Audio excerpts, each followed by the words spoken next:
Friends, कैसे हैं आप सभी। आपका हमारे YouTube channel chemistry point by doctor CB sir में स्वागत है। आज हम आपको एटॉमिक स्ट्रक्चर का लेक्चर नंबर 8 पढ़ाएंगे। एटॉमिक स्ट्रक्चर का हमारा टॉपिक है एटॉमिक स्ट्रक्चर। टॉपिक है एटॉमिक स्ट्रक्चर, बोले तो परमाणु संरचना। चैप्टर का नाम है हमारा परमाणु संरचना। इससे पहले मैं प्रीवियस वीडियो में आपको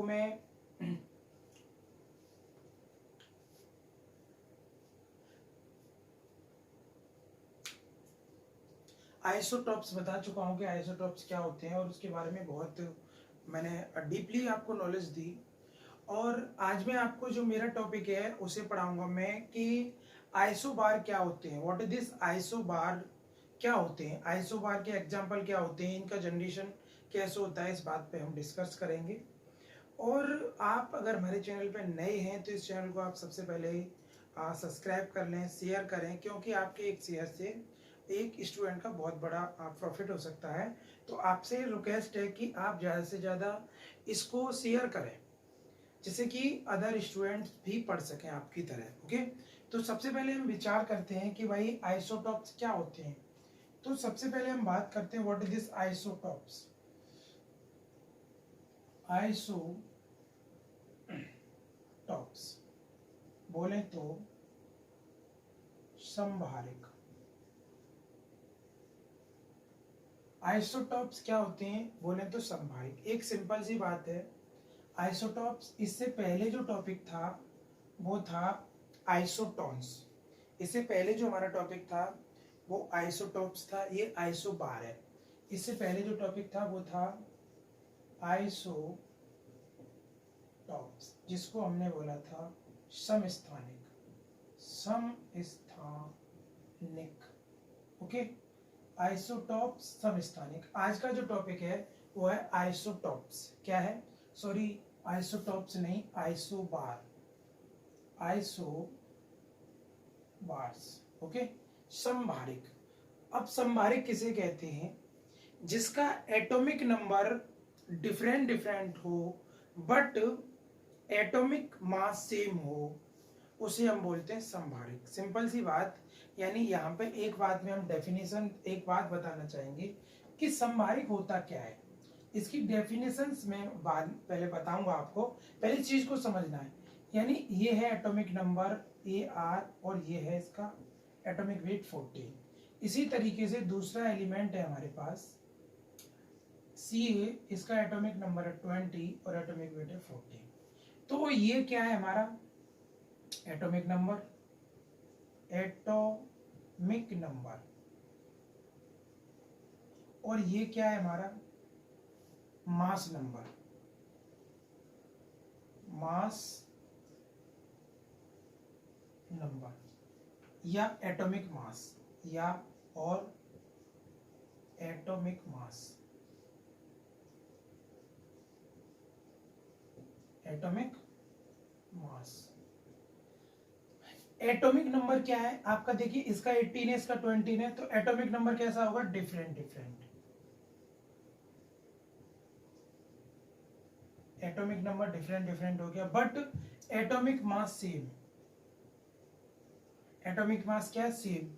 और इसी को हम क्या बोलते हैं, आइसोबार। क्या बोलते हैं, आइसोबार। सिंपल सी बात है, आइसोटॉप्स किसे कहते हैं, विच have same mass number and different different atomic number, it's called isobar. एक सिंपल सी बात। अगर मैं यहाँ डेफिनेशन की बात करूं, which have same mass number, same mass number, what different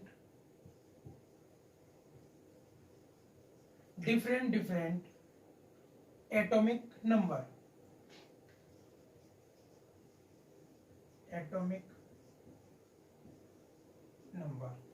it's called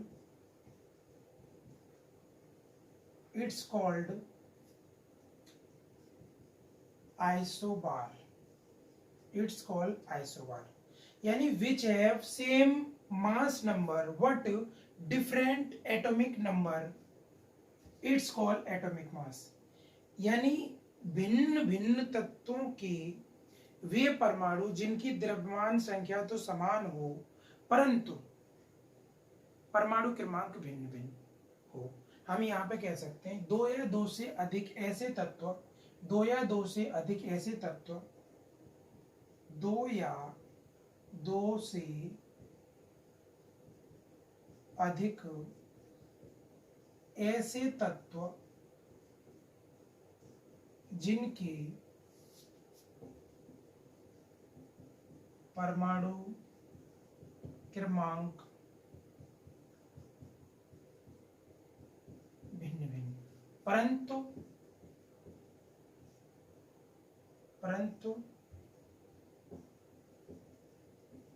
परमाणु भार समान हो तो उन्हें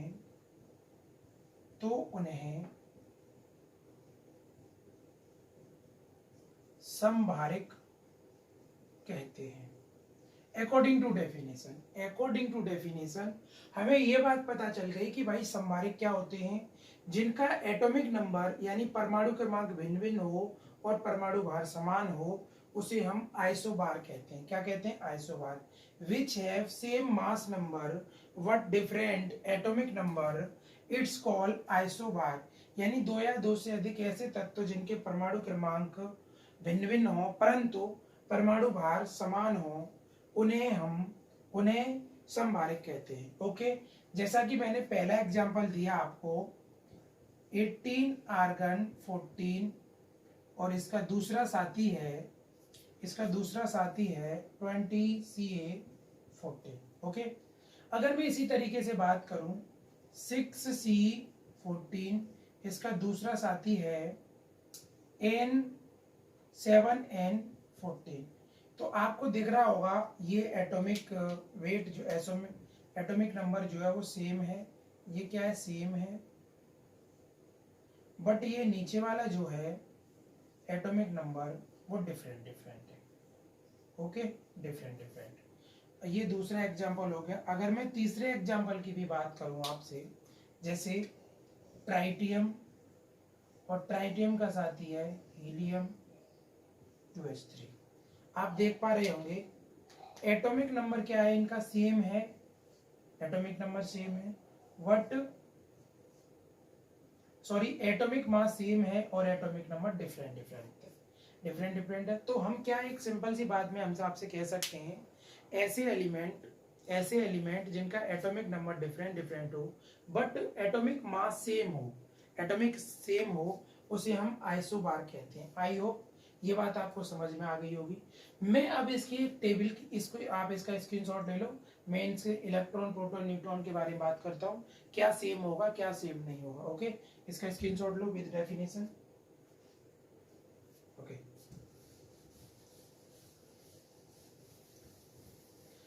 तो हमें आइसोबार पता चला कि भाई आइसोबार क्या है. अगर हम यहाँ बात करें बहुत सिंपल सी, सबसे पहले हम एलिमेंट की बात करते हैं. एलिमेंट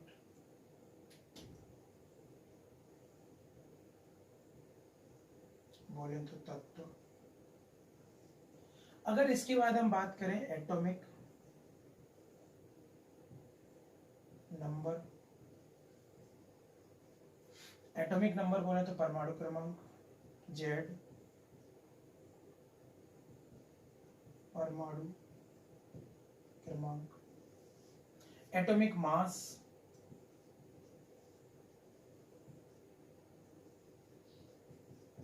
परमाणु भार A,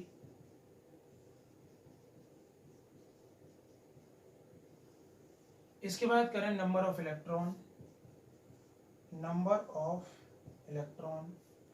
इलेक्ट्रॉन की संख्या,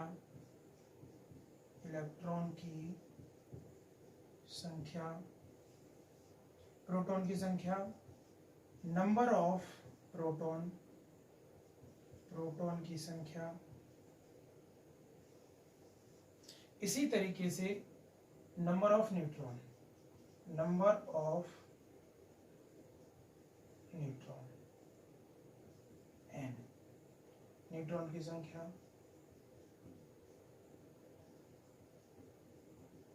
न्यूट्रॉन की संख्या n बराबर होता है a माइनस बी। ओके, तो ये बात अभी हमें डिक्लेयर करनी है यहाँ पे, क्या सेम होगा क्या सेम नहीं होगा। तो सबसे पहले हमारे पास क्या है भाई, 18 AR 14, अब उसके बाद है 20 CA 14। तो इसका एटॉमिक नंबर, अगर हम इसके एटॉमिक नंबर की बात करें आर्गन की तो 18 है, और इसकी बात करें तो वो कितना 20 है। ओके, अब एटॉमिक मास की बात करें भाई, यहाँ एटॉमिक मास की बात करें, यहाँ एटॉमिक मास की बात करें तो इसका एटॉमिक मास जो है वो 14 है, ये भी 14 है। अगर इलेक्ट्रॉन की बात करें तो इसमें 18 है, इसमें 20 है। अगर प्रोटॉन की बात करें 18 20। अब न्यूट्रॉन की बात करें तो इसको इसमें से लेस कर दो, इसको इसमें से लेस कर दो, कितना बचा 22। इसको इसमें से लेस कर दो, कितना बचा 20। ओके, तो अब यहाँ पे क्या बात पता चली कि एटॉमिक मास तो सेम है but electron proton neutron different different है, ये इसकी पहली कंडीशन होगी। अब मैं दूसरे एग्जांपल की बात करूं, 6C14 और 7N14। अगर मैं यहाँ बात करूं इसकी, बहुत सिंपल नॉर्मल सी बात है, तो इसका एटॉमिक नंबर कितना भाई, इसका 6 है, इसका एटॉमिक नंबर 7 है। अगर एटॉमिक वेट की बात करूं, इसका भी 14, इसका भी 14, तो ये क्या हो गया, सेम हो गया। पहले भी बात बता चुके हैं, एटॉमिक नंबर डिफरेंट डिफरेंट होगा बट एटॉमिक मास सेम होगा। अगर मैं यहाँ इलेक्ट्रॉन की बात करूं तो इसमें 6 है, इसमें 7 इलेक्ट्रॉन है। अगर मैं प्रोटॉन की बात करूं 6 7। अगर मैं न्यूट्रॉन की बात करूं 6 में से 7 14 में से 6 गया तो कितना बचा 8 बचा, और 7 गया तो कितना बचा 7। सब चीज डिफरेंट डिफरेंट है। ओके, केवल जो सेम है वो क्या है, एटॉमिक मास। ओके, अगर हम नेक्स्ट बात करें जैसे ट्राइटियम और हीलियम 2He3, इसका एटॉमिक नंबर कितना भाई 1, और इसका एटॉमिक नंबर कितना 2। ओके, अगर हम बात करें इसके एटॉमिक मास की, इसका भी 3 है और इसका भी 3 है। अगर न्यूट्रॉन की बात करें तो इसमें प्रोटॉन 1 है, इलेक्ट्रॉन 1 है, इसमें इलेक्ट्रॉन 2 है। प्रोटॉन की बात करें 1 2।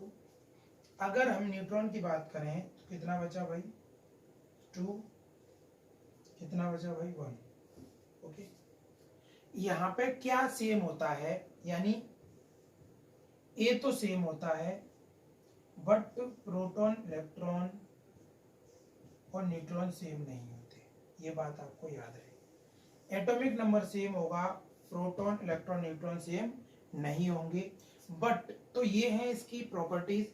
यहाँ पे जो सेम होगा वो क्या होगा, प्रोटॉन प्लस एन, जिसको हम क्या बोलते हैं न्यूक्लियोन, क्या बोलते हैं न्यूक्लियोन्स, यानी न्यूक्लियोन सेम होगा। न्यूक्लियोन कंबाइंड फॉर्म में प्रोटॉन और न्यूट्रॉन को हम क्या बोलते हैं न्यूक्लियोन बोलते हैं, और कंबाइंड फॉर्म में हम प्रोटॉन और न्यूट्रॉन को क्या बोलते हैं न्यूक्लियोन। अगर इन दोनों का ऐड किया जाए, इन दोनों का ऐड किया जाए तो ये न्यूक्लियोन होगा, ये कितना है 14। इन दोनों का ऐड किया जाए तो ये भी न्यूक्लियोन होगा, तो ये कितना 14 सेम बैठ रहा है। ये भी न्यूक्लियोन है, इन दोनों का ऐड किया जाए तो 14, इन दोनों का ऐड किया जाए तो ये भी 14, इन दोनों का ऐड किया जाए तो 3rd, और इन दोनों का ऐड किया जाए तो ये भी 3। तो ये क्या है न्यूक्लियोन। यानी ऐसी कंडीशन में जो है न्यूक्लियोन तो सेम होता है but proton electron different different होते हैं और एटॉमिक मास सेम होता है। ये इसकी टेबल है, इसको आपको याद रखना है कि किस तरीके से हम डिफाइन करते हैं इन चीजों को। आई होप ये बात आपको क्लियरली समझ में आ गई होगी कि आइसोबार क्या होते हैं, जिनका एटॉमिक वेट तो सेम होता है, एटॉमिक मास सेम होता है या मास नंबर सेम होता है और एटॉमिक नंबर डिफरेंट डिफरेंट होता है, उसको हम क्या बोलते हैं संभारिक बोलते हैं। इसका आप स्क्रीनशॉट ले लो। मैं अब इसकी प्रॉपर्टीज बताऊंगा कि क्या क्या इसकी प्रॉपर्टीज है, वो आपको ध्यान रखनी है।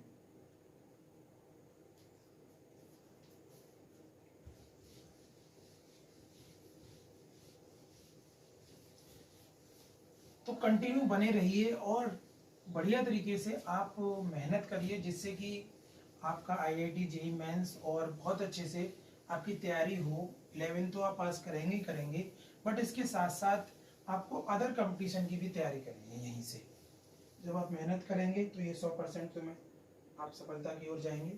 एक सिंपल वे में आप ये बात समझने की कोशिश करें। मेन चीज है मेहनत, एम। देखिए कोई भी चीज बनी है उसमें ये सोचिए ये क्यों बनी है, उसका कोई ना कोई उद्देश्य होगा, कोई ना कोई उसका उद्देश्य। किसी भी चीज के बारे में सोच के देख लीजिएगा कि देखिए ये बोर्ड है, बोर्ड क्यों बना है, लिखने के लिए, इसका उद्देश्य है ना लिखना। अब पेन है, पेन किस लिए लगा है, लिखने के लिए, उसका भी उद्देश्य है। चेयर है, उसका एक उद्देश्य है, क्या उद्देश्य है, बैठने के लिए। कोई टेबल होती है, उसका एक उद्देश्य होता है, उस पर बैठ के पढ़ना या लिखना या खाना खाना खाना, उसका टारगेट है। इसी तरीके से आप जो पढ़ रहे हैं आपका भी तो कोई उद्देश्य होगा। आपका उद्देश्य है पढ़ लिख कर बहुत अच्छी एजुकेशन प्राप्त करना, नॉलेज प्राप्त करना। देखिए ये जरूरी नहीं है आप इतना पढ़े कि नौकरी लगे। जब आपके अंदर टैलेंट होगा, हमें शिक्षित क्यों बनाया जाता है, हम अच्छे तरीके से कामों को कर सकें और बिजनेस कर सकें, पैसा कमा सकें, इसीलिए हमें नॉलेज की आवश्यकता होती है। अदरवाइज तुमको पता है पल्लेदार जो होता है 300 रुपये कमाता है, सुबह से शाम तक काम करता है, लेकिन एक इंजीनियर या एक कोई पढ़ा लिखा बहुत कम समय में बहुत ज्यादा पैसा कमा सकता है। ओके, आई होप ये बात समझ में आई होगी आपको। मैं अब बात करता हूं इसकी प्रॉपर्टीज की, विशेषताओं की। ठीक है, कैरेक्टरिस्टिक्स ऑफ आइसोबार।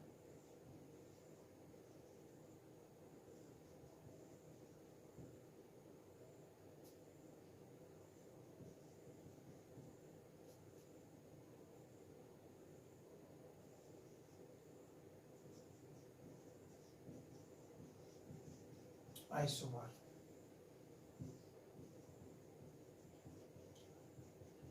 समभारिक की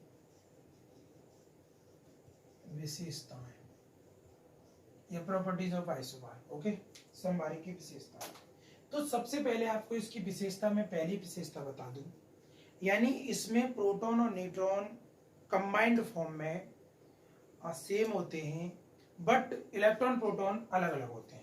सबसे पहली कंडीशन, इसका पहला कैरेक्टर बता दूं, यानी न्यूक्लिकॉन सेम होता है, बोथ एलिमेंट न्यूक्लिक सेम, यानी two or more element, two or more elements is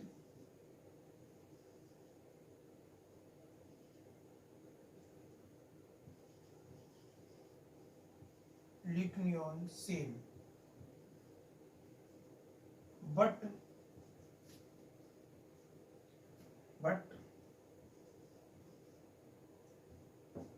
proton and neutron different.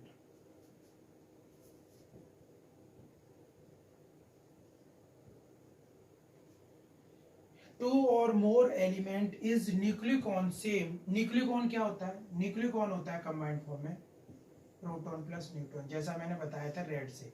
Okay, but proton और न्यूट्रॉन कैसे होते हैं, डिफरेंट डिफरेंट होते हैं। पहली बात मैं बताना चाहूंगा, यानी न्यूक्लिकॉन दो या दो से अधिक तत्वों के, दो या दो से अधिक तत्वों की न्यूक्लिकॉन प्रोटॉन प्लस न्यूट्रॉन का सम समान होता है, समान होता है, परंतु प्रोटॉन और न्यूट्रॉन अलग अलग होते हैं। जैसे फॉर एग्जांपल, एक एग्जांपल की बात करते हैं, जैसे 18 AR14, इसमें प्रोटॉन कितने हैं, 18 है, इसमें न्यूट्रॉन कितने हैं, 22 है, बट न्यूक्लिकॉन कितने हैं,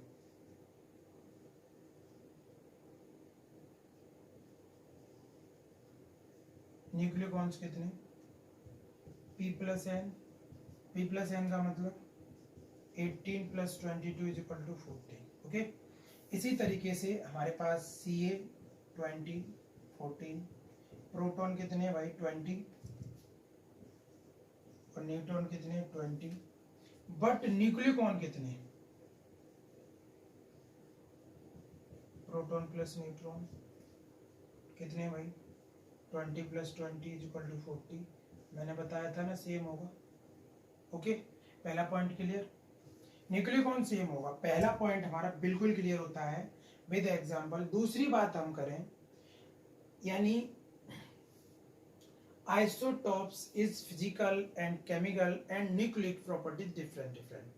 Isovar is physical, chemical and nucleic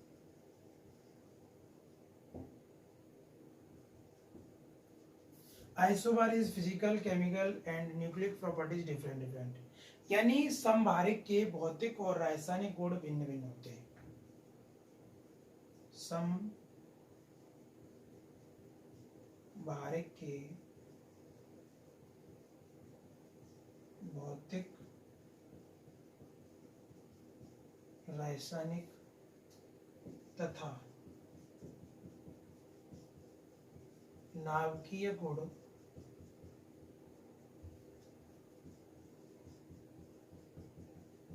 भिन्न भिन्न होते हैं। ओके, सिंपल सी बात में हमने बताया इनकी प्रॉपर्टीज कैसी होती हैं, भिन्न भिन्न होती हैं। पहला पॉइंट क्लियर, दूसरा पॉइंट क्लियर, इसका फटाफट से आप स्क्रीनशॉट ले लीजिए। मैं इसकी तीसरी प्रॉपर्टीज की बात करूंगा।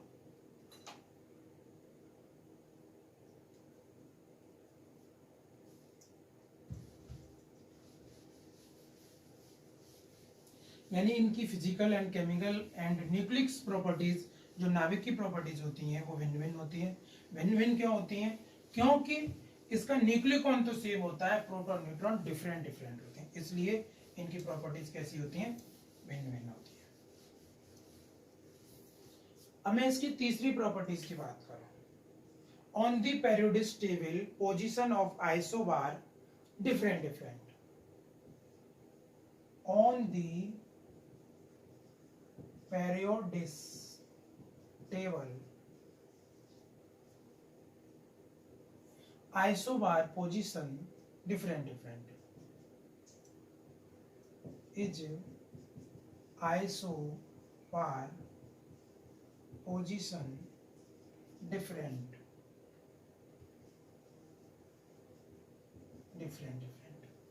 यानी ये कहना चाह रहा है आवर्त सारणी में इनके स्थान अलग अलग होते हैं। आइसोबार के आवर्त सारणी में स्थान अलग अलग होते हैं। आवर्त सारणी में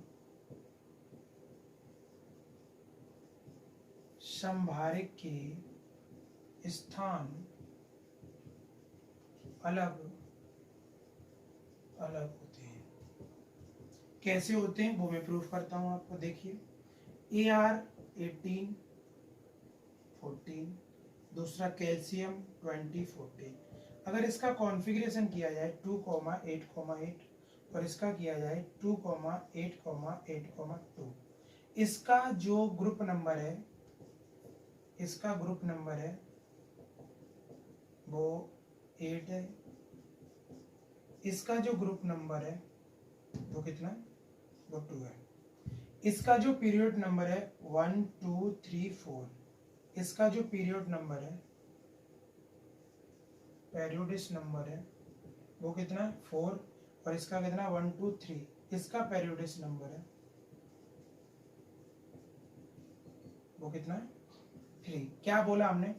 आवर्त सारणी में समस्थानिकों के स्थान अलग अलग होते हैं। आवर्त सारणी में इसको कौन से ग्रुप में, आवर्त में रखा है, तीसरे आवर्त में, यानी तीसरे पीरियड में रखा है, और इसको कौन से में रखा है, चौथे आवर्त में रखा है। तो आवर्त सारणी में इनके आवर्त क्लियर हो गए आपको, ये भी बात डिफाइन होती है। अगर मैं चौथे पॉइंट की बात करूं, कि भाई आइसोबार का जनरेशन होता कैसे है। आइसोबार का जनरेशन कैसे होता है, बड़ी सिंपल सी बात है, यानी when any element exit alpha particle, when any element exit alpha particle is formed isobar. Simple सी बात, जब when any element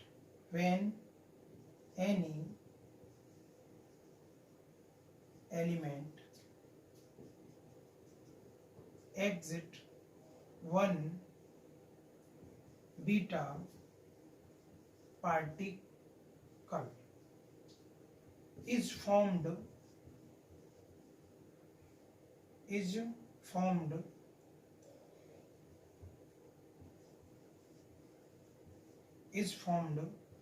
isobars. जब किसी तत्व में से या जब किसी नाभिक में से, जब किसी तत्व में से एक बीटा कण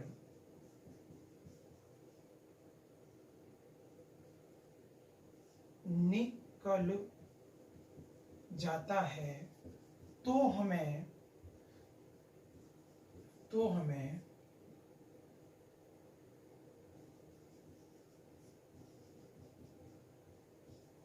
संभारिक प्राप्त होता है। क्या प्राप्त होता है? संभारिक। मैं पहले जनरल रिएक्शन बताऊंगा। ये कोई एलिमेंट है ए, इसका एटॉमिक नंबर x है, एटॉमिक वेट y है, और इसमें से एक बीटा कण निकला। एक बीटा कण निकलने पर एटॉमिक नंबर में एक का इंक्रीज हो जाता है, एटॉमिक नंबर एक बढ़ जाता है, तो x+1, और ये तुम्हारा कोई एलिमेंट b बनेगा और ये y का y रहेगा। ओके, जैसे फॉर एग्जांपल, बहुत सिंपल सी बात, जैसे फर्स्ट एग्जांपल की हम बात करते हैं। जैसे हमारे पास 1s3 है और इसमें से एक बीटा कण निकल गया, तो एटॉमिक नंबर एक बढ़ जाएगा। इसकी x की जगह 1 लगा दो तो यहाँ 2He3। एटॉमिक वेट आप देख रहे होंगे, सेम है, चेक कर लो। तो ये क्या बनता है? आइसोबार। ऐसे ही अगर हम और बात करें, जैसे हमारे पास कार्बन है, कार्बन का एटॉमिक नंबर 6 है और ये 14 है, और इसमें से एक बीटा कण रिमूव करते हैं, हम निकाल दें, तो एटॉमिक नंबर एक बढ़ जाएगा, 6 की जगह 7 और ये 14।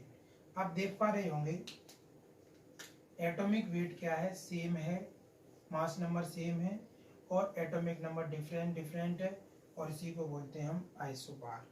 आई होप इसकी ये प्रॉपर्टीज आपको क्लियर हो गई होंगी, विद एग्जांपल बात की है। आज के लिए इतना ही, अब हम नेक्स्ट पार्ट में बात करेंगे। तब तक के लिए जय हिंद, जय भारत।